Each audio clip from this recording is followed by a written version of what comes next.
Mohan sir को मोर नमस्कार।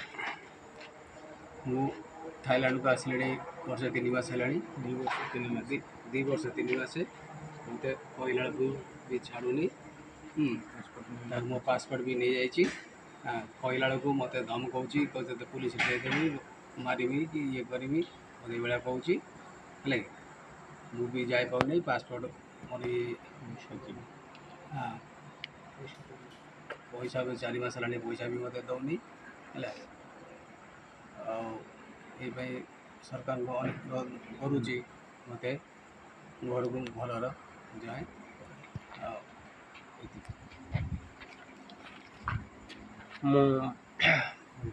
मोहन महाजी सार को प्रणाम। वैजयंती पंडा को नमस्कार। मु हूँ राजकनिका ब्लॉक गोबांग गाँव मो ना हूँ मो बापा ना हूँ नव किशोर दास। मो ना हूँ क्षीर दास। मु आसती थाईलैंड काम करने मत डाकिक आनी टूरिस्ट वीजा आनिकी काम करोले काम करुँच मो पासपोर्ट नहीं गले नहीं रखी वर्षे है मोर जीवा कथा कहला बेलू मत कहते पुलिस देदेमी मो पैसा 2-3 मास है दौना मागिला बेलू कहते तू जदि किसी कहबू तो ये पुलिस डाकिकी ते थाना पूरे देवी मुझे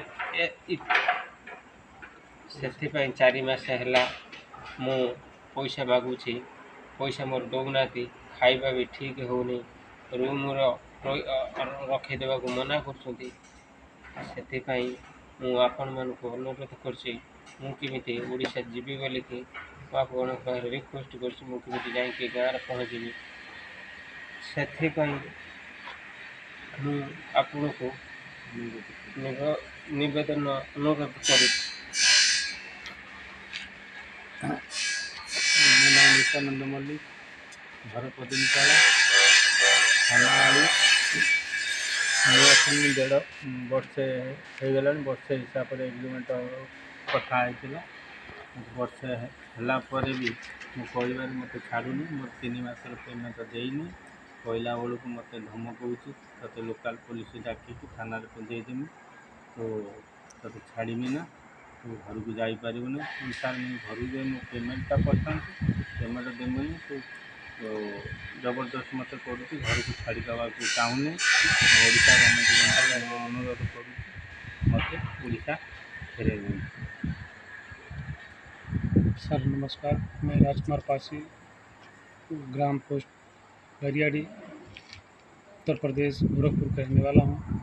मुझे ओम प्रकाश निषाद जी बुला कर लाएँ, बोले कि मैं यहाँ पर काम कराऊँ और सैलरी अच्छी खासा सैलरी दूंगा, लेकिन नहीं दे रहा है। 4 महीना हो गया, अभी तक कोई पैसा नहीं दिया और खाने पीने के लिए भी परेशानी कर रहा है। और जब कहते हैं पैसा के लिए तो बोल रहा है कि पुलिस पकड़वा दूंगा। सर आप इंडिया सरकार से उत्तर प्रदेश सरकार योगी जी से मेरा अनुरोध है कि मुझे किसी तरह से उत्तर प्रदेश बुलाया जाए।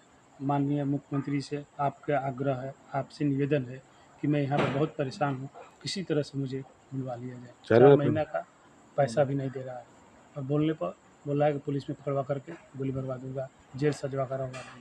तो आपसे निवेदन है मुझे किसी तरह से इंडिया बुलाने का कृपया करें।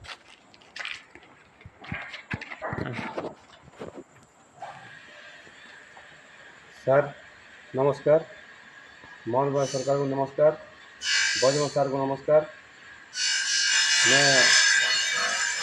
मैं ओडिया लोक मु थाईलैंड काम करके आसनी ओम प्रकाश जयप्रकाश कंपानी काम करुच्ची।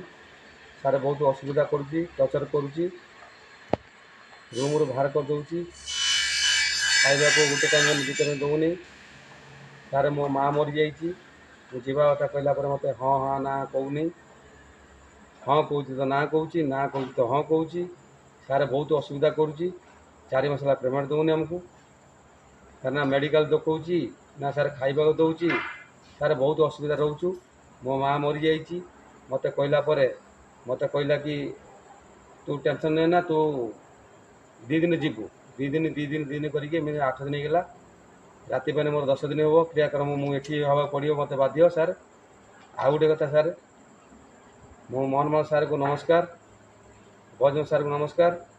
मो थाईलैंड मत डाकिक आनी जो फसाई ସାର୍ ଆପଣଙ୍କୁ ରିକ୍ୱେଷ୍ଟ କରୁଛି ମୋତେ ଟିକେ ଦୟା କରିକି ମୋ ମା କ୍ରିୟାକର୍ମ ଯାଇପାରିନି ମୋତେ ଲାଷ୍ଟକୁ କହୁଛନ୍ତି 3 ଲକ୍ଷ ଟଙ୍କା ଦେନେ ତୁ ଯିବୁ ଏଠି ମୋ ପାସପୋର୍ଟ ନେଇଯାଇଛି ଓମ୍ ପ୍ରକାଶ ଜୟପ୍ରକାଶ ମାଲିକ ନାଁ ଓମ୍ ପ୍ରକାଶ ଜୟପ୍ରକାଶ ଆପଣ ମୁଁ ଓଡ଼ିଶା ଗଭର୍ଣ୍ଣମେଣ୍ଟକୁ ଅନୁରୋଧ କରୁଛି ବି ଜୁହାର ହେଉଛି ମୋତେ ଟିକେ ଏଠୁ ଶାନ୍ତିରେ ନେଇକି ମୋ ଘରେ ଟିକେ ପହଞ୍ଚାନ୍ତୁ ମୋ ପରିବାର ଅଛନ୍ତି ମୋର କ୍ରିୟାକର୍ମ ଚାଲିଛି କାଲି ରାତି ପାଇଁ 10 ଦିନ ଅଥଚ ମୋତେ ଛାଡ଼ିବ ନାରାଜ ମୁଁ ଓଡ଼ିଶା ସରକାର ନିବେଦନ କରୁଛି ନା ପେମେଣ୍ଟ ଦେଉଛି ନା ଖାଇବାକୁ ଦେଉଛି ନା ସାର୍ ମୋତେ ଛାଡ଼ୁଛି ଓଡ଼ିଶା ସରକାରକୁ ନିବେଦନ ମୁଁ ଆପଣଙ୍କୁ ନମସ୍କାର କରୁଛି ମୋତେ ଓଡ଼ିଶା ପହଞ୍ଚାନ୍ତୁ ଜୟ ହିନ୍ଦ। ଛୋଟିଆ ଛୋଟିଆ ପିଲା ବି